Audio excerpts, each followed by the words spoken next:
আমাদের Sujon arc welder, Sujon সাব welding শিখতেছে। আমাদের আর্ক ওয়েল্ডিং এখন মেশিন চালাচ্ছে। এখন ও সাব ওয়েল্ডিং শিখবে আস্তে আস্তে। আজকে কি মারছো নাকি তুমি? এটা মারছো? ভাইয়া এই যে রোড মাশাল্লাহ মাশাল্লাহ, ভালোই তো মারছো তুমি।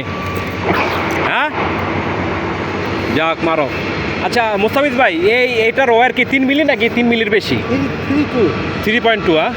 আচ্ছা, এ হচ্ছে আমাদের ওস্তাদ, সাওয়ের ওস্তাদ। ঠিক আছে, খুব ভালো ওয়েল্ডার। সাও খুব ভালো ওয়েল্ডিং মারে। খুব ভালো মারছে। ও এর টেস্ট হবে, মনে হচ্ছে টেস্ট হবে, হ্যাঁ? এর কাজটা ভালো, কোম্পানিকে লাইক করছে। আচ্ছা আচ্ছা আচ্ছা, মারো মারো মারো, হিম্মত লে মারো। হ্যাঁ, আমি তো মারতে পারলাম না, আমি তো সুযোগ পাইলাম না। মারো।